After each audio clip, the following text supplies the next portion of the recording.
¿Qué es el Evangelio? Por Craig Gilbert. Capítulo 6. El reino. En la entrada del estacionamiento de mi iglesia hay una placa en bronce con las palabras inmortales del misionero Jim Elliot: no es necio aquel que entrega lo que no puede retener para ganar lo que no puede perder. Me encanta esa frase porque captura muy bien el costo y la recompensa de ser un cristiano. No hay duda de que convertirse en cristiano es algo costoso, Lucas 14:18. Pero también es cierto que la recompensa de ser cristiano es inexpresivamente asombrosa. El perdón de pecados, la adopción como hijos de Dios, la relación con Jesús, el regalo del Espíritu Santo, la libertad de la tiranía del pecado, la comunión con la Iglesia, la resurrección y glorificación final del cuerpo, el ser parte del reino de Dios, el nuevo cielo y la nueva tierra, la eternidad en la presencia de Dios, el ver su rostro, todas estas son promesas que Dios nos hizo en Cristo. No es de sorprenderse que Pablo haya citado a Isaías, diciendo: cosas que ojo no vio, ni oído oyó, ni han subido en corazón de hombre, son las cosas que Dios ha preparado para los que le aman. Primera de Corintios 2:9, la vida cristiana no se trata solamente de evadir la ira de Dios. Lejos de eso. Se trata de tener una relación correcta con Dios, y por sobre todas las cosas disfrutarlo para siempre. Eso quiere decir que se trata de ganar lo que no podemos perder, nuestra ciudadanía en su reino eterno. Desde el momento en que una persona cree en Jesucristo, todo en esta vida cambia para siempre. Lo sé, a veces no se siente así. No hay confeti celestial, ni trompetas, ni ángeles cantando, al menos no los podemos oír, pero es cierto de todas maneras. Todo cambia. Dios nos ha librado, dice Pablo, de la potestad de las tinieblas y trasladado al reino de su amado Hijo, Colosenses 1:13. ¿Qué es el reino de Dios? El reino de Dios es un tema importante en el Nuevo Testamento. Jesús mismo predicaba acerca de esto constantemente, diciendo: arrepentíos, porque el reino de los cielos se ha acercado. Hechos 28:31 resume el ministerio de Pablo así: predicando el reino de Dios y enseñando acerca del Señor Jesucristo, abiertamente y sin impedimento. El autor de Hebreos se regocijaba en el hecho que los creyentes en Cristo están recibiendo un reino inconmovible, Hebreos 12:28, y Pedro alienta a sus lectores con la idea de que somos bienvenidos ampliamente al reino eterno de nuestro Señor y Salvador Jesucristo, segunda de Pedro 1:11. Después en el libro del Apocalipsis, todas las huestes celestiales estallan en adoración: ahora ha venido la salvación, el poder y el reino de nuestro Dios, y la autoridad de su Cristo, Apocalipsis 12:10. ¿Pero qué es exactamente este reino? ¿Acaso es un reinado, una porción de territorio en el cual Dios tiene una autoridad especial? ¿Es la Iglesia? ¿Es algo que ya está aquí, o es algo que estamos esperando, algo que aún está en el futuro? Por cierto, ¿quién exactamente forma parte del reino de Dios? ¿Acaso no es cierto que Dios reina de manera completa sobre todos, sin importar si creen en Jesús? ¿No es cierto que todos somos parte del reino? ¿Y no podemos todos, cristianos o no, trabajar juntos para establecerlo? Vamos a intentar responder algunas de estas preguntas analizando algunas cosas que la Escritura enseña acerca del reino de Dios. El reino redentor de Dios. Primero, el reino de Dios es el reinado redentor de Dios sobre su pueblo. El reino es una de esas palabras que conllevan fuertes connotaciones, y en este caso, esas connotaciones tienden a confundirnos. Usualmente cuando pensamos en un reino, pensamos en un pedazo de tierra en particular con sus límites fronterizos bien definidos. Un reino es una palabra geográfica para muchos de nosotros. Sin embargo, ese no es el caso en la Biblia. Hablando bíblicamente, el reino de Dios se entiende más bien como una posición de realeza y no tanto como un territorio. Por lo tanto, el reino de Dios es el dominio, reinado y autoridad de Dios, Salmo 145:11 y 13. Sin embargo, existe otra palabra crucial que necesitamos añadir a nuestra definición. De acuerdo a la Biblia, el reino de Dios no es solamente su dominio y reinado. Es su dominio y reinado redentor, es su soberanía amorosa que ejerce sobre su propio pueblo. Por supuesto, es cierto que ni un centímetro cuadrado del universo, ni una sola persona, es independiente del dominio de Dios o está fuera de su autoridad. Él creó todo, reina sobre todo, y juzgará todo. Pero cuando la Biblia usa la frase el reino de los cielos, usualmente se refiere específicamente al dominio de Dios sobre su propio pueblo, sobre aquellos que han sido salvos a través de Cristo. Por eso Pablo habla de los cristianos siendo transferidos del dominio de la oscuridad hacia el reino de Dios, Colosenses 1:12 y 13, y es muy cuidadoso en señalar que el impío no heredará el reino de Dios, Primera de Corintios 6:9. Entonces, la definición del reino de Dios es el dominio, reinado y autoridad redentora de Dios sobre aquellos redimidos en Cristo Jesús. Un reino ya llegado. Segundo, el reino de Dios está aquí. Cuando Jesús comenzó su ministerio, predicaba un mensaje impactante: arrepentíos, porque el reino de los cielos se ha acercado, Mateo 3:2. De hecho, se podría traducir como, arrepentíos, porque el reino de los cielos está aquí. Ya hemos visto qué declaración tan impactante Jesús estaba haciendo con esas palabras. Los judíos habían estado esperando y orando por siglos para que les amaneciera el reino, para que viniera el día en que el dominio de Dios fuera establecido en la tierra y que su pueblo fuera vindicado finalmente. Y ahora aquí estaba Jesús, este carpintero nazareno convertido en maestro, diciéndoles que el día que estaban esperando estaba aquí. No solo eso, sino que estaba diciendo que el reino de Dios se había inaugurado en él. Así que en Mateo 12:28, cuando los fariseos acusaron a Jesús de echar fuera demonios en el nombre de Satanás, Jesús los reprende y hace una declaración sorprendente: pero si yo expulso los demonios por el Espíritu de Dios, entonces el reino de Dios ha llegado a vosotros. ¿Te das cuenta lo que esto significa? Es claro que Jesús estaba echando fuera los demonios y que lo hacía por medio del Espíritu de Dios. Lo que él estaba afirmando es que la liberación prometida de Dios para su pueblo. El reino había venido. ¿Qué pensamiento más asombroso es este? La encarnación de Jesús fue mucho más que una visita amable de nuestro Creador. Fue el despliegue de la contraofensiva final y definitiva de Dios contra el pecado, muerte y destrucción que habían entrado al mundo cuando Adán cayó. Usted puede ver cómo la guerra va ocurriendo a lo largo de toda la historia de la vida de Jesús en el Nuevo Testamento. El Rey Jesús va a la soledad del desierto para enfrentarse a Satanás, aquel que tantos años antes había tentado a Adán y arrojado el mundo a la corrupción, y lo derrota de forma decisiva. Toca los ojos de una persona que había nacido ciega y la luz entra por primera vez. Se queda viendo hacia la triste oscuridad de una tumba y clama: Lázaro, ven fuera, y la muerte comienza a sentir cómo la opresión que ejerce sobre la humanidad se debilita al tiempo que este hombre muerto sale caminando. Y claro que después, sobre todo, el mismo pecado fue derrotado cuando Jesús clamó en la cruz: consumado es. Y la cautividad a la muerte terminó completamente cuando aquel ángel dijo, cegaramente con una sonrisa en sus labios: ¿por qué buscáis entre los muertos al que vive? No está aquí, ha resucitado. Lucas 24:5 y 6. Paso a paso y golpe a golpe, Jesús estaba deshaciendo de forma completa los efectos de la caída. El rey legítimo del mundo había venido y todo lo que era un obstáculo para el establecimiento de ese reino, pecado, muerte, el infierno, Satanás, estaba siendo derrotado de forma decisiva. Lo que esto significa es que muchas de las bendiciones del reino ya son nuestras. Así que Jesús le dice a sus discípulos que enviará otro Consolador, el Espíritu Santo, quien los guiará, los convencerá de pecado y los santificará. De la misma manera, los cristianos saben ya lo que es ser adoptados en la familia de Dios y el ser reconciliados con Él. Pablo llega a decir que ante Dios ya hemos sido resucitados y sentados con Cristo, Efesios 2:6. Esta es una verdad increíble y alentadora. Pero hay algo más, algo igualmente importante que debemos entender. Un reino aún no completado. Tercero, el reino de Dios no ha sido completado, y no lo será hasta que regrese el Rey Jesús. A pesar de todo lo que Jesús hizo para derrocar los poderes del maligno, no estableció entera y finalmente el dominio de Dios en la tierra, al menos no todavía. El mal fue atado, pero no destruido. El mal fue derrotado, pero no aniquilado, y el reino de Dios fue inaugurado, pero no traído en su totalidad final. Jesús habló de un día futuro cuando el reino sería finalmente consumado. En ese día, los ángeles recogerán de su reino a todos los que sirven de tropiezo y a los que hacen iniquidad. Entonces los justos resplandecerán como el sol en el reino de su Padre, Mateo 13:41 al 43.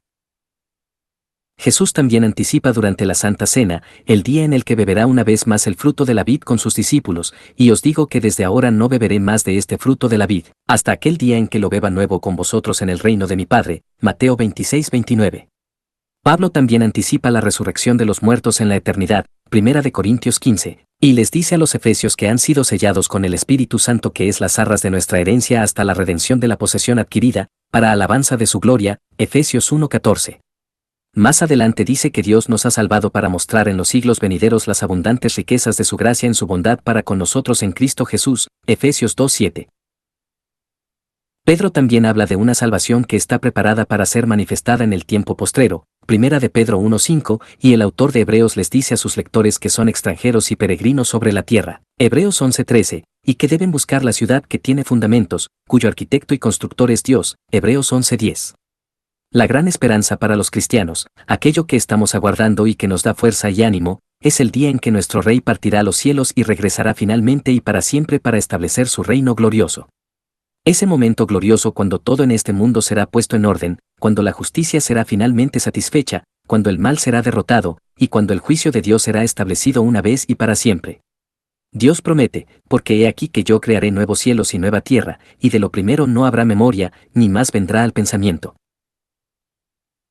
Más os gozaréis y os alegraréis para siempre en las cosas que yo he creado, porque he aquí que yo traigo a Jerusalén alegría, y a su pueblo gozo. Y me alegraré con Jerusalén, y me gozaré con mi pueblo, y nunca más se oirán en ella voz de lloro, ni voz de clamor. Isaías 65, 17 al 19, y en ese día, nos dice el profeta, no harán mal ni dañarán en todo mi santo monte, porque la tierra será llena del conocimiento de Jehová, como las aguas cubren el mar. Isaías 11:9, de niño solía pensar que el destino de los cristianos era algo parecido a estar en un servicio de la iglesia eternamente y separados de nuestro cuerpo. Ese pensamiento me asustaba. Pero estaba muy equivocado. La intención de Dios es crear un nuevo mundo para su pueblo donde no exista pecado, ni muerte, ni enfermedad. La guerra terminará, la opresión cesará, y Dios habitará con su pueblo por siempre. La muerte nunca más tendrá cabida en los hijos de Dios, y nunca jamás las lágrimas correrán por nuestras mejillas a la par de una tumba. Nunca jamás los niños vivirán unos cuantos días para después morir. Nunca jamás volveremos a estar tristes, ni tendremos dolor. Nunca jamás volveremos a extrañar nuestro hogar porque como Apocalipsis dice, Dios mismo enjugará las lágrimas de nuestros ojos, y al fin veremos su rostro.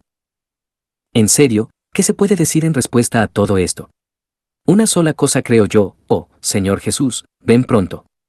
Siempre me sorprende un poco cuando escucho a la gente hablar acerca de estas promesas, el nuevo cielo y la nueva tierra, la ciudad celestial que no estará corrompida por el mal, el mundo que no tendrá muerte, guerras, opresión, el pueblo de Dios viviendo gozosamente delante de su trono para siempre, y después se dicen el uno al otro, muy bien, trabajemos para que esto suceda. La realidad es que nosotros como seres humanos somos incapaces de establecer y consumar el reino de Dios. A pesar de nuestros mejores y genuinamente buenos esfuerzos para hacer de este mundo un mejor lugar, el reino prometido en la Biblia será establecido solamente cuando el mismo Rey Jesús regrese para realizarlo. Esto es algo crucial que debemos recordar por dos razones. Primero, nos protege de un optimismo equivocado y engañador acerca de lo que somos capaces de lograr en este mundo caído. Los cristianos ciertamente son capaces de traer algunos cambios a la sociedad. Ha sucedido antes en la historia, y no tengo razón alguna para dudar que esté sucediendo en algunos lugares ahora, y que sucederá en el futuro también. Los cristianos han hecho y pueden hacer un gran bien en el mundo, un bien que glorificará a Dios y a Jesucristo en este mundo. Pero creo que la línea de la historia bíblica nos fuerza a reconocer que nuestras victorias sociales y culturales siempre serán tenues y temporales hasta el regreso de Jesucristo. Los cristianos nunca traerán el reino de Dios. Solo Dios mismo puede hacer eso. La Jerusalén celestial bajará del cielo, no se construye desde abajo para llegar arriba. Aún más importante, el recordar que el reino será establecido hasta que Jesús regrese centraliza correctamente nuestras esperanzas, nuestros sentimientos y nuestro deseo en Jesucristo mismo. En vez de mirar a algún poder humano, o alguna acción humana, o inclusive a nuestro propio esfuerzo para restaurar todas las cosas, miramos al cielo y clamamos con el apóstol Juan, sí, ven, Señor Jesús. Nuestro deseo de su venida se incrementa, nuestras oraciones son más fervorosas, y nuestro amor por Él se profundiza. En resumen, nuestros deseos y esperanzas se centran firmemente y correctamente no tanto en el reino sino en el Rey de ese reino. Una respuesta al Rey. Cuarto, ser incluidos en el reino de Dios depende totalmente de nuestra respuesta al Rey. Jesús no pudo ser más claro respecto a esto. Una y otra vez, Él dijo que la respuesta de alguien a su persona y a su mensaje es el único factor que determina si una persona será incluida en su reino. Piensa en la historia del joven rico. ¿Qué haré para heredar la vida eterna?, preguntó el joven. Y la respuesta final de Jesús fue, sígueme, lo que para este hombre significó darle la espalda a su confianza en sus riquezas y creer en Jesús, Marcos 10, 17 y 21. Una y otra vez, Jesús dice que Dios dibujará una línea brillante a través de la humanidad, separando a los salvos de los perdidos. Y la única cosa que hará la diferencia entre ambos grupos es cómo le responden al Rey Jesús. Este es el meollo de la historia de las ovejas y las cabras en Mateo 25. Al final, la diferencia entre acércate y apártate de mí es cómo responde cada persona al Señor Jesús en base a lo que proclamaban sus hermanos, es decir, su iglesia. Y, por supuesto, lo que en primer lugar hace posible que seamos el pueblo de Jesús es su muerte y resurrección. Eso es lo impresionante acerca de Jesús, no solo que es el Rey o que haya inaugurado un reino con amor y compasión. En realidad, eso no es tan sorprendente, todo judío sabía que eso sucedería algún día. No, lo que es realmente impresionante acerca del Evangelio de Jesús es que el Rey murió para salvar a su pueblo, el Mesías resultó ser un Mesías crucificado. Los judíos habían esperado por siglos al Rey Mesías que vendría a rescatarlos. También tenían esperanzas de ver a un siervo sufrido del Señor, profetizado por Isaías, y hasta tenían una vaga expectación del divino Hijo del Hombre quien aparecería al final de los tiempos, Daniel. Pero lo que no esperaban era que estas tres figuras resultaran ser la misma persona. Nadie había atado esos tres cabos juntos, al menos no hasta que vino Jesús. Sin embargo, Jesús no solamente decía ser el cumplimiento de las esperanzas mesiánicas de los israelitas, es decir, su rey, sino que constantemente se refería a sí mismo como el divino Hijo del Hombre de Daniel 7. Aún más, Jesús dijo que el Hijo del Hombre vino para dar su vida en rescate por muchos, Marcos 10:45, lo que apunta sin temor a equivocarse, al siervo del Señor mencionado en Isaías 53:10. ¿Alcanza a ver lo que Jesús está diciendo? Está diciendo que él mismo satisfizo, todo al mismo tiempo, los roles del Mesías davídico, el siervo sufrido de Isaías, y el Hijo del Hombre de Daniel. Jesús tomó la naturaleza divina del Hijo del Hombre y la juntó con el sufrimiento sustitutorio del siervo, y finalmente combinó todo eso con su rol mesiánico. Para cuando Jesús había terminado de entretejer todos los hilos de la esperanza judía, este rey era infinitamente mucho más que el revolucionario terrenal que esperaban los judíos. Él era el Rey siervo divino, quien sufriría y moriría por su pueblo para comprar su salvación, hacerlos justos a los ojos de su Padre y llevarlos gloriosamente a su reino. A la luz de todo eso, no es de sorprenderse que Jesús dijera que la entrada a su reino depende solamente de si una persona se arrepiente de su pecado y confía en él y su obra expiatoria en la cruz. Cuando Jesús habla acerca del Evangelio del Reino, su intención no es solamente decir que el reino ha llegado, sino que el reino ha llegado y que usted puede ser incluido en él si se une al Rey mediante la fe, creyendo que solo él le puede salvar de su pecado. Por lo tanto, ser un ciudadano del reino de Cristo no es solo una cuestión de vivir una vida acorde al reino, o de seguir el ejemplo de Jesús, o de vivir como vivió Jesús. El hecho es que una persona puede profesar ser un seguidor de Jesús, o un vividor de la vida del reino y aún así estar fuera del reino. Usted puede vivir como Jesús vivió todo lo que quiera, pero a menos de que se presente ante el Rey crucificado en arrepentimiento y fe, dependiendo solamente de él como el sacrificio perfecto por su pecado y su única esperanza para salvación, usted no es ni cristiano, ni ciudadano de su reino. La manera para ser incluido en el reino de Dios es viniendo al Rey, no solamente ovacionándolo por ser un gran ejemplo que nos muestra un mejor camino para vivir, sino confiando humildemente en él como el Señor crucificado y resucitado, quien es el único que puede liberarlo de la sentencia de muerte. Al final de cuentas, la única manera de entrar en el reino es mediante la sangre del Rey. Un llamado a vivir para el Rey. Quinto, ser ciudadano del reino es ser llamado a vivir la vida del reino. En Romanos 6, Pablo llama a los cristianos a reconocer que han sido rescatados del dominio del pecado y que han sido trasladados al reino de Dios. Porque somos sepultados juntamente con él para muerte por el bautismo, a fin de que como Cristo resucitó de los muertos por la gloria del Padre, así también nosotros andemos en vida nueva. Porque si fuimos plantados juntamente con él en la semejanza de su muerte, así también lo seremos en la de su resurrección, sabiendo esto, que nuestro viejo hombre fue crucificado juntamente con él, para que el cuerpo del pecado sea destruido, a fin de que no sirvamos más al pecado. Porque el que ha muerto, ha sido justificado del pecado. Y si morimos con Cristo, creemos que también viviremos con él, sabiendo que Cristo, habiendo resucitado de los muertos, ya no muere, la muerte no se enseñorea más de él. Porque en cuanto murió, al pecado murió una vez por todas, mas en cuanto vive, para Dios vive. Así también vosotros consideraos muertos al pecado, pero vivos para Dios en Cristo Jesús, Señor nuestro. Romanos 6:4-11, cuando somos trasladados al reino de Dios mediante la fe, el Espíritu Santo nos da nueva vida. Nos convertimos en ciudadanos de un nuevo reino y súbditos de un nuevo rey. Debido a eso tenemos una nueva obligación de obedecer al rey, de vivir de una manera que le plazca. Por eso Pablo dice, no reine, pues, el pecado en vuestro cuerpo mortal, de modo que lo obedezcáis en sus concupiscencias, ni tampoco presentéis vuestros miembros al pecado como instrumentos de iniquidad, sino presentaos vosotros mismos a Dios como vivos de entre los muertos, y vuestros miembros a Dios como instrumentos de justicia. Romanos 6:12 y 13, hasta que Cristo regrese, nosotros su pueblo continuamos viviendo en esta era pecaminosa, y nuestro Rey nos llama a vivir una vida que es digna del reino al que nos ha llamado. Primera de Tesalonicenses 2:12, a brillar como estrellas en una generación corrupta y depravada, Filipenses 2:15. Esto no significa en lo absoluto que vivir la vida del reino sea los que nos hace parte del mismo. Se trata de que una vez que hemos sido incluidos en el reino mediante la fe en el Rey, nos enfrentamos a un nuevo maestro, una nueva ley, un nuevo panorama, una nueva vida, y por lo tanto comenzamos a querer vivir la vida del reino.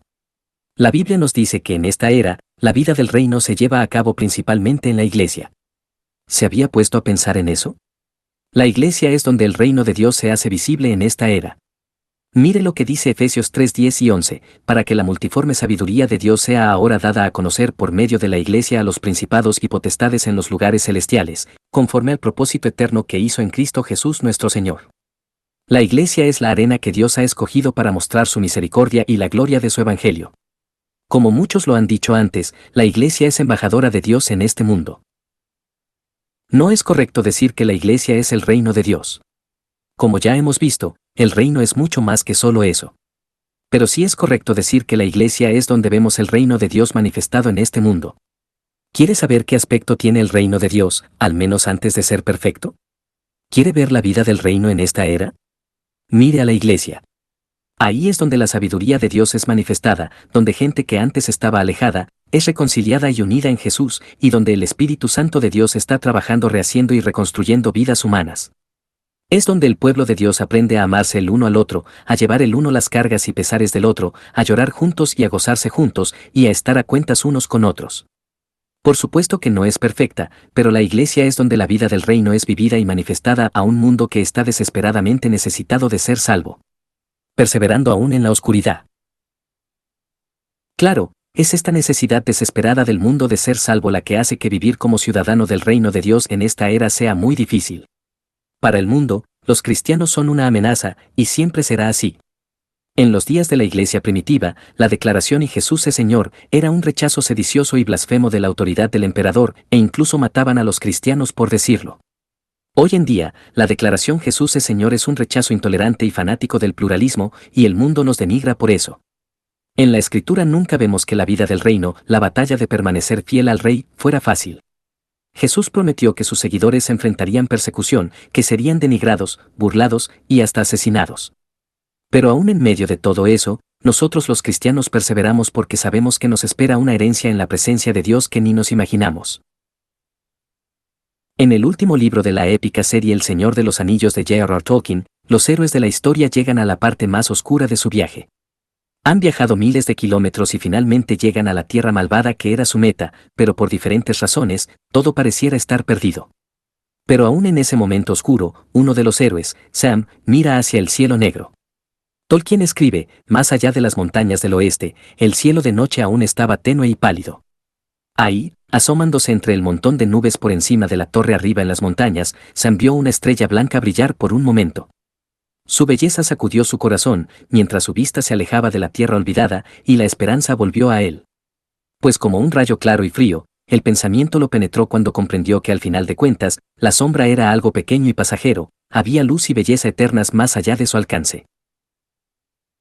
Ese es uno de mis momentos favoritos en la historia, porque es justo ahí que Tolkien nos lleva a donde encontramos valor para perseverar aún en la oscuridad, en la esperanza. La encontramos sabiendo que nuestros sufrimientos presentes son realmente pequeños y pasajeros, y que, como dijo Pablo, no son dignos de comparación con la gloria que será revelada en nosotros cuando regrese nuestro Rey.